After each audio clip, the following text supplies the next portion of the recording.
Hi, this is Jack Martin with Elite Advisor Group. We want to thank you for taking time out of your busy schedule to join us today for our marketing stream. You're probably here as a result of an email we sent out that was talking about how to become more relevant to your financial advisors as a means for achieving, better relationships, more relationships with financial advisors, and so on. And so we want to take this opportunity to do a little bit of a visual presentation to help you understand the concepts we're talking about. Basically, I think we'd all agree that we're all struggling with this notion of how to get through to financial advisors in today's congested communication channels. I mean, let's face it, financial advisors are deluged with thousands of messages a day from emails and phone calls and web and social media and television and radio and all the rest. And so if we were just talking about communicating through that noise cloud, it would be challenging.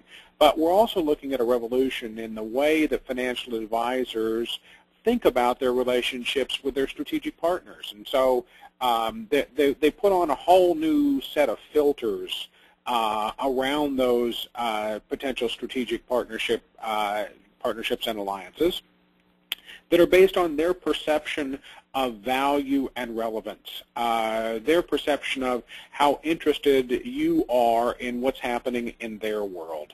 And so a lot of what they hear from us tells them that we may not be interested in them, but we're interested in our own product solution. And so we use words like, our product solutions, helping you be more efficient using our product. Where are you at in the buying stage? And so this is all code to financial advisors that turns them off. They're more likely than not to do a lot of research about you before they even engage in a conversation with you. So it's an extremely filtered environment, and one that's causing a lot of us some heartburn about how we continue to grow our distribution channels. So Mark Cuban's a pretty outspoken owner of the Dallas Mavericks, obviously extremely successful business person, and he has some sage advice here, I think. He's talking about the fact that when a lot of people are doing the same thing, that it actually makes it harder to compete in that space, not easier. And really, if a lot of other folks are going down one particular path, that probably means that there's a slightly different path you could take that creates some opportunities. And that's what we want to talk about today. We want to talk about this revolution in communication. We want to talk about a new strategy, relatively new over the last year or two, in content marketing, and how you can leverage that to your benefit to grow your sales with financial advisors. Really, the short message out of this is stop shouting and make yourself useful. And by that we mean stop blasting out, lots of email messages, lots of social media messages, lots of promotional messaging off your website and so on, and really start to communicate with the financial advisor in a way that tells him that you can be useful to them, that you can be of value to them. How do you do that? Well, a lot of you have invested a lot of time and resources to thoroughly understand your competitive advantage, and we would call some of that thought leadership. And so you have some extremely valuable insights that you've generated that help drive your business, and what we're suggesting is you can turn that thought leadership to the advantage of your potential customers, the financial advisor. And in that way, you'll be able to tell them, explain to them, communicate to them that you can be of value in a relationship with them. We call this content marketing. It's the process of turning your insights and advice into campaigns that can change people's minds, campaigns that can inspire. And so it all depends on the nature of the content that you're providing, on the quality that it offers to the financial advisor. So this is a strategy. This isn't about just creating more white papers, but rather it's about a strategy. It's not just about messaging, but there are definite steps that need to be taken. The first is that there needs to be some innovation, probably, in the content that you're offering. Almost all of us have a lot of content, and if we were to put a filter on it and exclude everything that's promotional, what we would be left with is very little. Now, some of us provide an awful lot of non-promotional content, and those are the folks who are traveling down the path less trodden. What you need to be communicating in your content is that you can help the financial advisor achieve a better future for them and a better future for their clients. That you have some key insights, that's your thought leadership, you have some key insights that they can turn into a competitive advantage. So let's focus on this last bullet here, to buyer insight into buyer foresight, because it really leads us to the next step in this process, and that is to develop what we call personas. So these are almost fleshed out characterizations of a segment of the financial advisors that you're talking to. A lot of us speak about financial advisors as though they're a homogeneous group, but you and I both know they're not. Even if you get down to the level of saying there are IARs and there are RIAs, there are fee-based financial advisors, there are fee-only financial advisors, there are income planning-oriented financial advisors, there are wealth transfer-oriented financial advisors. There are a lot of ways to segment the marketplace, to slice and dice it. And as you start to do that, you start to get a picture for the personas that you really want to talk to. And once you've built that persona, you can answer questions like, what do they care about? How do they feel about their business? What's important to them about how they do business? These are key questions as you're building out the persona.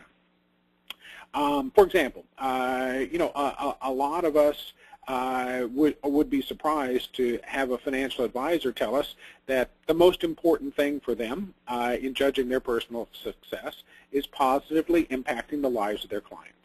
If judging based on the material that a lot of us create and push out to financial advisors, we think financial advisors are more concerned with financial gain, that they're more concerned with the satisfaction of building a great business, that they're more concerned with leaving a legacy for their children, when in fact those are a distant second, third, and fourth in their hierarchy of important criteria.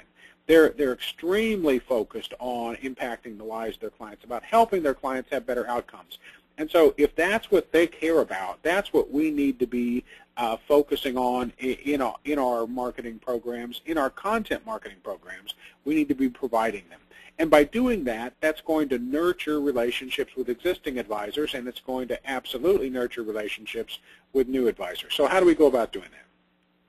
There are a lot of ways to deliver the content. We're big believers in the use of video and other rich media. We think that this whole visual segment of the marketplace is overlooked. It's an opportunity, but it needs to be content that's of value to the financial advisors. Webinars have been an extremely effective tool in the past, but again, you need to imagine this fork in the road, and one fork is the highly promotional webinar that's all about product set, feature set, and all of the components of the product offering itself. What we're saying is take the other fork, go more towards the value-oriented, the relevant content that's going to demonstrate to the financial advisor that you care about their clients' financial futures. We've been very successful at using microsites to deliver this kind of content as a way for financial advisors to interact and derive value in that sense.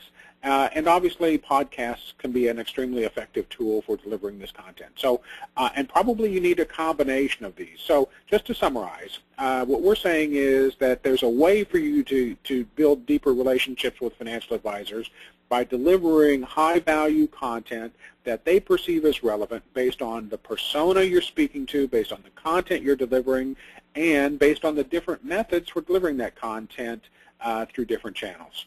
So we've got an example we can share with you.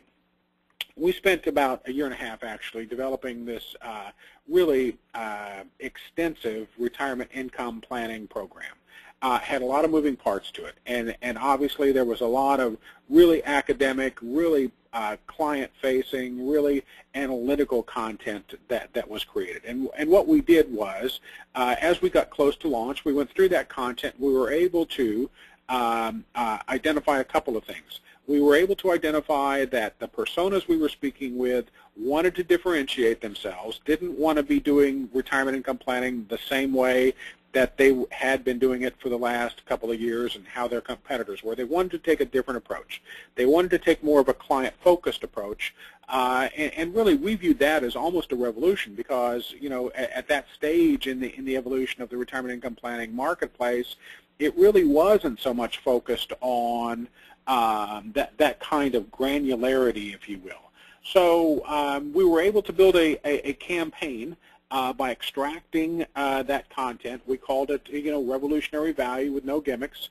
We were able to deliver some high-value content through video, through the mouths of some of the financial advisors that were already using some of the content. And as a byproduct, we were able to create financial awareness as an oh, by the way. So probably the keystone to this campaign was in the webinars that we did, where we really focused on key insights and techniques in the retirement income planning marketplace. There was basically a 5-minute commercial that was part of that, so it really was 97% content that advisors viewed as extremely relevant, and still they'd listen to the product awareness messaging as well as a piggyback. The client was pretty ecstatic with the results. We were able to turn over 2,000 different sales leads of a higher caliber than their profiled advisors. So this messaging and this content really resonated with their audience, and it resulted in over $1 billion in sales in the following 8 months. So we're pretty familiar with this concept of content marketing strategy. It's something we're really comfortable with, particularly with respect to financial advisors. And really, this should be your first step, which is to get a hold of us either by email or by visiting our website to read more about our marketing strategies. So that's our marketing stream for today. How to become more relevant to your financial advisors as a way to build deeper relationships and increase the growth in your businesses. Thank you all very much for taking time out of your busy schedules to join us. We really appreciate